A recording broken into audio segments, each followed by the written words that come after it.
Hi friends, நம்ம விஜய் மல்லி ஸ்டோரியில் வந்து வெண்பா குட்டி வந்து பார்த்தீங்கன்னா இவங்க கையில் கிடைப்பாங்க அவங்க கையில் கிடைப்பாங்கன்னு சொல்லிட்டு இப்போ இருக்கிற சூழ்நிலையில் வந்து 5 பேர் வந்து சர்ச் பண்ணிட்டு இருக்காங்க.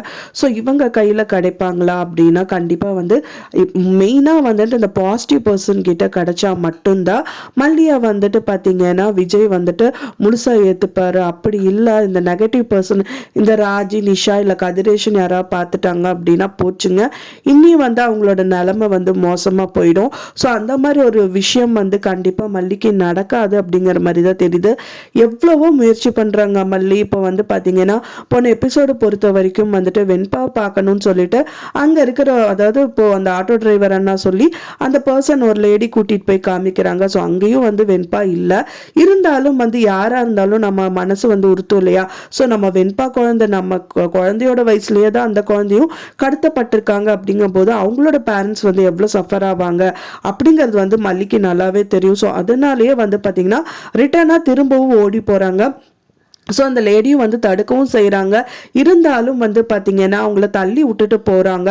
இருந்தும் வந்துட்டு அவங்கள கூட்டிகிட்டு வந்துடுறாங்க மல்லியை. அதுக்கப்புறமா வந்து இவங்க டிஸ்கஷன் போயிட்டுருக்கு. ஸோ ஆட்டோ டிரைவர் நம்ம நாகும் அவங்ககிட்ட எல்லாம் பேசிகிட்டு இருக்கும்போது நம்ம இப்போ வெண்பா குழந்தை வயசுலேயே வந்துட்டு நிறைய குழந்தைங்க அங்கே இருக்குது. ஸோ அப்படி இருக்கும்போது நான் எப்படி விட முடியும் அப்படிங்கிற மாதிரி சொல்கிறாங்க.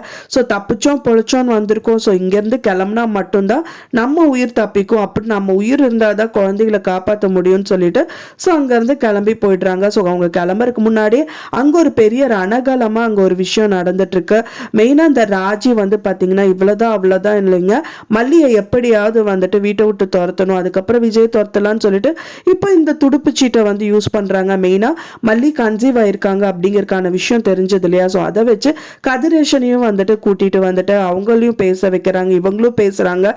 ஸோ என்னதான் பேசினாலும் விஜய் வந்து பார்த்தீங்கன்னா அப்படி ஏதாவது இருந்தால் மல்லி என்கிட்ட முதல்ல சொல்லியிருப்பாங்க, அந்த மாதிரி பர்சன் அவ கிடையாது அப்படிங்கிற மாதிரி சொல்லிட்டு இருக்காங்க. ஸோ அதுக்கப்புறமா இப்போ வந்து விஜய் வீட்டில் இருக்காங்க. ஸோ அடுத்த நாள் மல்லி வந்து பார்த்தீங்கன்னா வெளியில் போயிட்டு நாகு கூட்டிட்டு வராங்க. ஸோ இப்போவாவது கேளுடா மல்லி அவ கன்சீவா இருக்காளா இல்லையா அப்படின்னு சொல்லிட்டு இந்த ராஜி வந்து பார்த்தீங்கன்னா விஜய் ஏற்றி விட்டுட்டு இருக்காங்க. விஜய் அப்பவும் வந்து நம்பிக்கையாக தான் ஏதாவது ஒரு விஷயங்கள் சொல்லுவாருன்னு நினைக்கிறேன். ஸோ அந்த மாதிரி ஏதாவது சொல்லிட்டாரு அப்படிங்கன்னா கண்டிப்பாக மல்லி சொல்ல மாட்டாங்க. ஏன்னா கண்டிப்பாக அந்த மாதிரி தான் இருக்குங்க. நீங்கள் அவளை பற்றி எனக்கு தெரியும், நீ பேசாம வேலையை பார்த்துட்டு போ அப்படின்ட்டாங்கன்னா மல்லி கண்டிப்பாக வந்துட்டு சொல்ல மாட்டாங்க. ஸோ அந்த மாதிரி ஒரு சுச்சுவேஷன் தான் இப்போ நடந்துட்டு இருக்கு.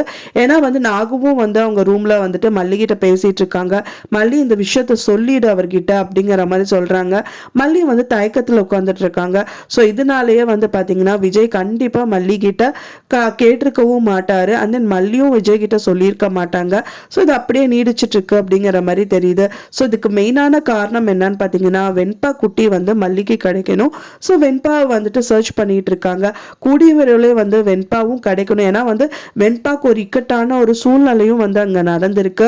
ஸோ அவங்களுக்கு வந்து ஃபிக்ஸ் வர அளவுக்கு வந்துட்டு அந்த இன்ஜெக்ஷன் வந்து ஒர்க் ஆயிருக்கு.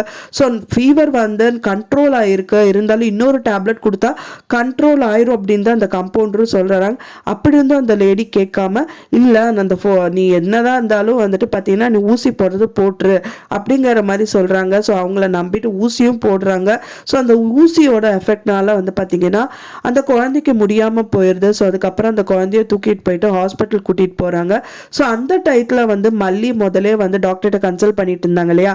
ஸோ அந்த டாக்டர்கிட்ட கூட்டிகிட்டு போனாங்கன்னா கண்டிப்பாக வந்து பார்த்தீங்கன்னா மல்லி அங்கே ஏதாவது செக்கப்க்கு ஏதாவதுக்கு வந்தாங்க அப்படின்னா அவங்களே டைரெக்டாக பார்க்கறதுக்கு நிறையவே பாசிபிலிட்டி இருக்குது.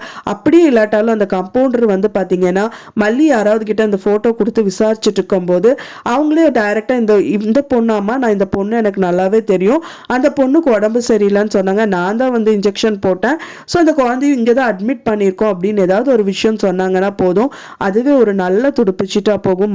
மல்லி கையிலேயே வெண்பா குட்டி கிடச்சிடுவாங்க அப்படிங்கிற மாதிரி இருக்கு. ஸோ வெயிட் பண்ணி பார்க்கலாம் ஃப்ரெண்ட்ஸ், என்ன நடக்குது என்ன நடக்க போகுது அப்படின்னு சொல்லிட்டு நீங்கள் என்ன நினைக்கிறீங்க அப்படின்னு சொல்லிட்டு உங்களோட கருத்துக்களை மறக்காமல் எனக்கு கமெண்ட்டில் ஷேர் பண்ணுங்கள். நான் சொன்ன இந்த தகவல் உங்களுக்கு பிடிச்சிருந்தா மறக்காமல் லைக் பண்ணுங்கள், ஷேர் பண்ணுங்கள், கமெண்ட் பண்ணுங்கள், சப்ஸ்கிரைப் பண்ணுங்கள். மேலும் இன்னொரு மல்லி சீரியல் அப்டேட்டோட நெக்ஸ்ட் மீட் பண்ணுறேன். தேங்க்ஸ் ஃபார் வாட்சிங் மை டியர் ஃப்ரெண்ட்ஸ். நெக்ஸ்ட் வீடியோவில் பார்க்கலாம்.